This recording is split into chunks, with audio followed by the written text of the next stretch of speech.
An important element of the British Rail safety policy is the fitting of train data recorders to locomotives, high-speed trains and multiple units. The train data recorder, in its basic form, is capable of monitoring and recording all operational functions on board the train or locomotive.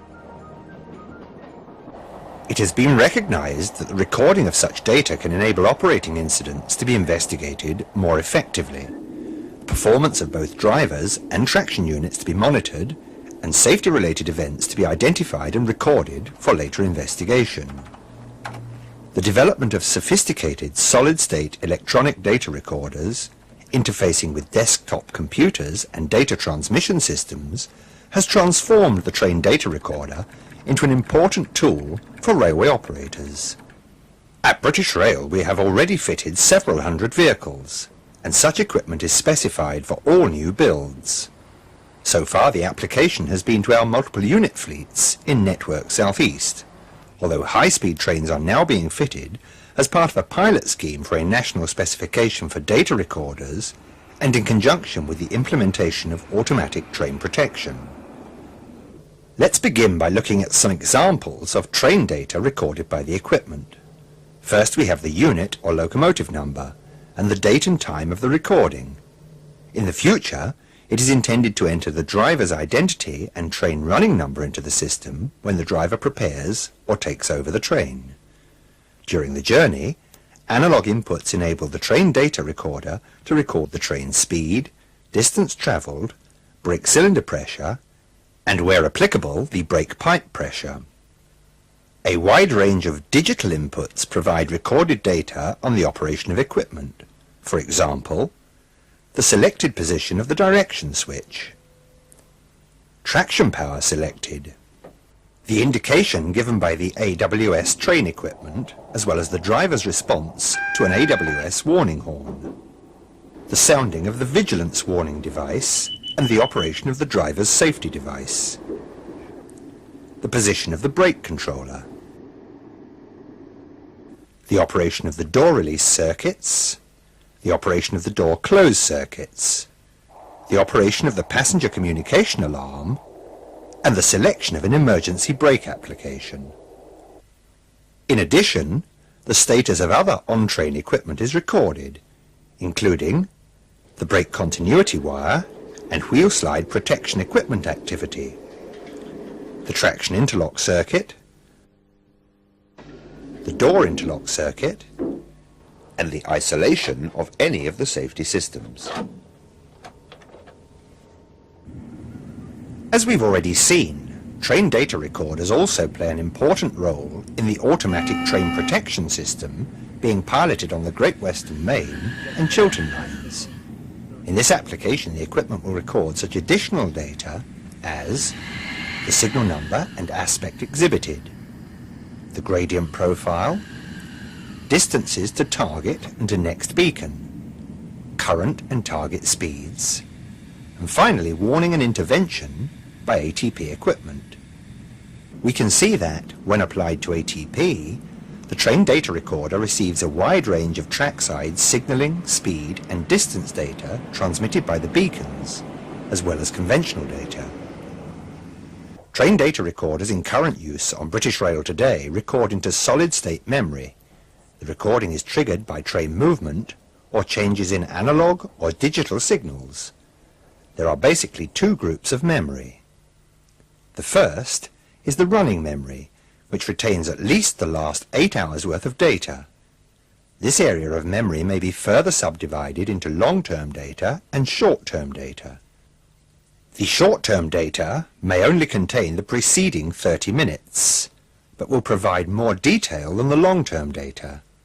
However, even the long-term data will not miss any changes in digital signals. This data will enable us to pinpoint equipment behavior and driver action to intervals of 1 second or less. The second is the special events memory, which is activated by safety-related events such as emergency brake applications, isolation of safety systems, and where employed in conjunction with ATP, intervention by the ATP system caused by the passing of signals at danger or excessive speed. The special events memory will store all data recorded at the time of the event for a minimum period of 14 days. Other features are available to allow mileage run to be accumulated and for statistics to be gained on the number of operations of certain equipment. This information may be used by the engineers for maintenance. When data is required for analysis, it is transferred from the train data recorder directly to a portable personal computer or to a purpose-built transfer unit for downloading to a standard floppy disk. Alternatively, the complete train data recorder may be removed from the train.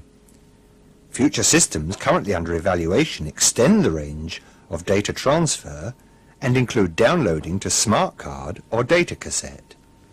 Eventually, it is planned to link the train data recorder to a radio system to trigger an alert to operations control following a safety-related event. Development is also underway for automatic transfer of data by radio or other means, such as loops, similar to those used for automatic train protection. Data may only be extracted from the train data recorder by suitably trained and qualified staff. The extraction and analysis of data is required following operating incidents or irregularities in which the train is involved. Additionally, data is extracted by the train crew leader or traction inspector for the purpose of individual driver performance assessment. The analysis of the recorded data is subject to strict control and is only undertaken by trained and qualified staff. Let's take a look at examples of data analysis. In the first example, the investigation follows a report that a power-operated door was open when the train was in motion. We know from the report that this took place at around about 06:20 in the morning, so we can quickly locate this area on the overview. We then proceed to select the area roughly around 6 o'clock in the morning in order to home in on the actual 06:20 time of the incident. We can see at the bottom here we have a 4-minute interval scale, and we have the time of 06:16 here, 06:20, 06:24. So we can now zoom in into this area only to avoid analysing data that we do not wish to look at. We now have a 20-second interval at the bottom, and we can see the time of 06:17, 18, 19, 06:20. So we now select that as being the data to evaluate. The next stage is to select the signals that we wish to look at on the graphical screen. And then we select and confirm the time range that we wish to look at. And we have the time range memorised from our previous journey overview of 6:16 to 6:22. The computer will now draw a graph to show us the events that took place in that time frame. We can see from the red line on the screen, this being the speed, that this train was being braked slowly down to a stand, and at this point here the train is actually at a stop. We know this to be the point at which the train was in the station, and we can then look at the other inputs coming in, which are the green and blue lines here, to see the events that occurred. We have an amount of braking by the driver for this particular station stop, and we can see that a door release on the left hand side, which is this blue line, was given at this point here. In order to see the sequence of events, we will now expand this area into more detail.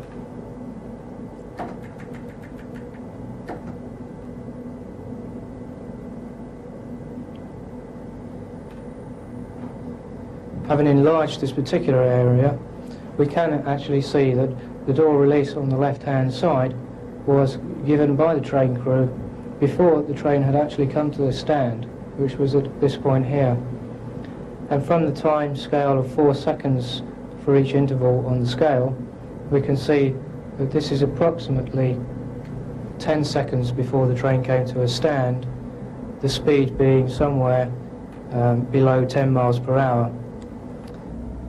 We can now move over to tabular data in order to get the exact time, speed and events as they occurred in a 1 second by 1 second interval. Here we have the time and the distance travelled, the speed of the train and the brake cylinder pressure, plus the varying inputs from other traction controls. We will be looking for the door release, which is denoted by the letter D, and this should come up on the screen shortly. Progressing through the data, we find the door release is put on by train crew at this point, which is in effect 06/1953, with a distance covered of 3 miles from the previous stop, the speed being 5.73 miles per hour. So we can confirm that a release was given by train crew while the train was still moving. It can only be assumed that a passenger actually pressed a door open button while the train was still moving for the door to actually be open. In the second example, analysis follows an incident in which a signal was passed at danger. However, the driver reported that the signal was exhibiting a proceed aspect on approach, but was replaced to danger in front of the train. Now we can see the red line here indicates the speed of the train with a scale of 0 to 100 miles per hour. The yellow line represents the brake cylinder pressure, and the green and blue lines represent the other inputs coming from the train controls. In this particular instance, we are looking for the point at which the driver applied the emergency brake, which we can see here on this blue line at this point, followed by a full brake application of the brake cylinder. The speed is then seen to drop down to 0 where the train comes to a stand. Immediately prior to the emergency brake being applied, we can see a succession of AWS bell indications, and we can see the immediate previous indication is a bell indication, which would confirm what the driver is saying is that he received a clear signal and a danger aspect was put back against him, having gone over the AWS magnet. We can now look at this in a little bit more detail to look at the way the events occurred in that last minute or so. Here we can see we have 3-second intervals on the bottom scale, and we can see the AWS bell signal received in the cab at this point, followed some 3 seconds or so later by an emergency brake application, which is at this point here, the blue line. The other signals will just show us the status of other signals on the train, such as power and brakes. The train is seen to come to a stand after approximately 30 seconds, and if we switch over to a tabular output, then we can get the exact data in terms of precise speeds, precise time and precise distances covered. We can clearly see that the train data recorder is an invaluable tool in the operation of a modern railway. It assists in the speedy and accurate investigation of technical problems on our trains. It provides accurate monitoring of the driver function, helping us to improve both training and standards of train handling. Finally, and most importantly, it provides the means to improve the safety of our operations by detailed and accurate analysis of incidents. British Rail is currently evaluating train data recorders supplied by 3 highly respected manufacturers. Once evaluation is completed, we shall draw up a national specification for incorporation into all newly built rolling stock, and for a programme of retrospective installation in existing stock.